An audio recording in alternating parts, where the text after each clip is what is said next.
ఈ పాడ్కాస్ట్ నచ్చితే లైక్ చేయండి, షేర్ చేయండి, సబ్స్క్రైబ్ చేయండి, ఫాలో అవ్వండి. కొన్ని సంవత్సరాల క్రితం ఒక ఊరిలో లక్ష్మి అనే పేరు గల ఒక ఆవిడ ఉండేది.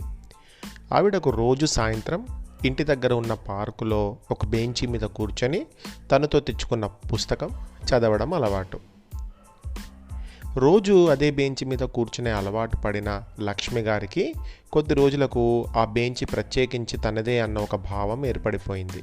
అలాగే ఒకరోజు పార్కులోకి వెళ్తుంటే అక్కడ వేడివేడిగా వేరుశనగలు అమ్ముతున్న బండివాడు కనిపించాడు.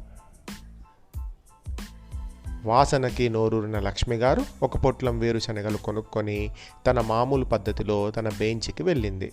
చూస్తే అక్కడ తన బెంచి మీద అప్పటికే ఒక పెద్దాయన కూర్చొని ఉన్నాడు.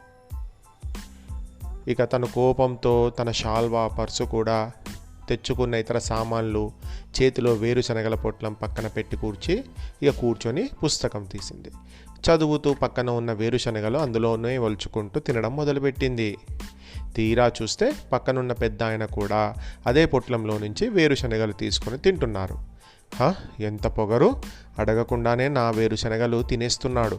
ఇలాంటి వాళ్ళు ఉండబట్టే మన దేశం ఇలా ఉంది అని మనసులో 1,00,000 తిట్లు తిట్టుకుంటూ పైకి ఏమి అనలేక అలాగే కాసేపు కూర్చుంది. కొద్దిసేపటి తర్వాత ఎక్కడ పెద్ద ఆయన వేరుశనగలు అన్నీ తినేస్తారో అని లక్ష్మి గారు కూడా పోటీ పడి గబగబా మిగిలిన వేరుశనగలు వలుచుకొని తినేసింది. అన్నీ అయిపోయి చివరకు ఒక్క వేరుశనగ మిగిలింది. పెద్ద ఆయన చిరునవ్వుతో ఇది మీరు తీసుకోండి అని లేచి చిన్నగా నడుచుకుంటూ వెళ్ళిపోయారు. లక్ష్మి గారు వేరుశనగ దొంగ అని చికాకుగా అనుకుంది.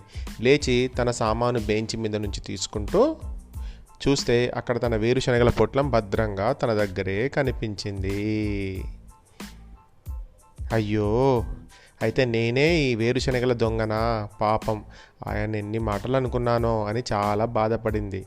అంటే ఇప్పటి వరకు ఆమె తిన్నది ఎవరి వేరుశనగ పొట్లాలు?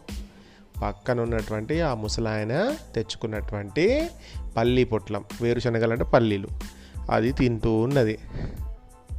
అందుకని తొందరపడి నిజ నిజాలు తెలుసుకోకుండా మనం నిందలు వేయరాదు అనేది ఈ చిన్న కథ ద్వారా తెలిసేటువంటి నీతి.